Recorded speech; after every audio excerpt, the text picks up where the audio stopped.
ఈ సరస్వతి పుష్కరాల గురించి చెప్పాలంటే కొంచెం బాధ వేసింది.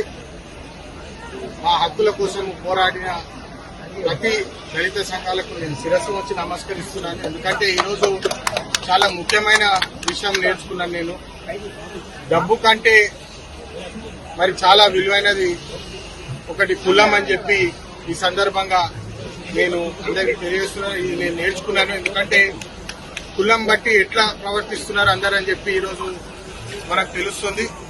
ఇన్నరా మంత్రి సీతక్క పక్కనుండంగా డబ్బు కంటే కులమే గొప్పదని, అదే ఇప్పుడు పని చేస్తున్నది తప్ప ఎంత డబ్బున్నా ఇలవలేదన్నట్టు మాట్లాడిండు పెద్దపల్లి కాంగ్రెస్ పార్టీ ఎంపీ గడ్డం వంశీకృష్ణ.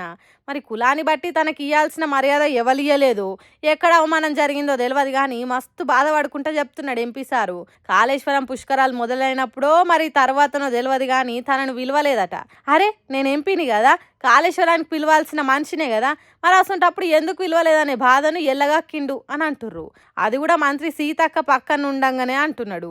కులాన్ని బట్టే కాళేశ్వర పుష్కరాలకు ఆహ్వానాలు ఇచ్చి పెద్ద కులపోళ్లే గొప్పోళ్ళు అన్నట్టు వేసుకున్నారు అనేది చెప్పకనే చెప్పిండు పెద్దపల్లి ఎంపీ. ఇంకేమంటున్నాడో కూడా ఇనుండ్రి. ఈరోజు చాలా ముఖ్యము. మన రాజ్యాంగంలో article 14 equality to everybody, article 15B and article 17 untouchability against, ఇంకా రిలీజియస్ ప్లేసెస్ లో అందరికీ హక్కులు ఉన్నాయని చెప్పి ఈ సందర్భంగా మళ్ళొకసారి గుర్తు చేస్తూ, రాజ్యాంగం ప్రకారం అందరు సమానమే అని చట్టాలు చెప్పిండ్రు. మనుషులంతా సమానమనుడే గాని దాన్ని పాటిస్తలేరన్నట్టు చెప్పిండు.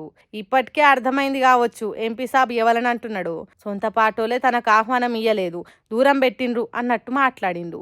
అందుకే కొన్ని కుల సంఘాలు తనకు అనుకూలంగా పోరాటం చేసి పుష్కరాలకు వచ్చేటట్టు చేసిండ్రని వాళ్ళకి ధన్యవాదాలు చెప్పిండు. ఈ దేశంలో డబ్బు కంటే ఎక్కువ కులమే పని చేస్తుందని చెప్పకనే చెప్పి సొంత పాటోలు చేసిన దానికి బాధపడుకుంటూ మాట్లాడిండు. కులాన్ని బట్టి మనుషులు ఎట్లా మెదులుతారో చూసి బాధపడ్డానని చెప్పి కాంగ్రెస్ పార్టీల కుల రాజకీయాలు బయట పెట్టిండు.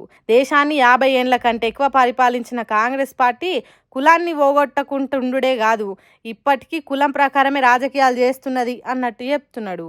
ఏందో ఏమో ఈ మాటలు ఏడికి దారితీస్తాయో.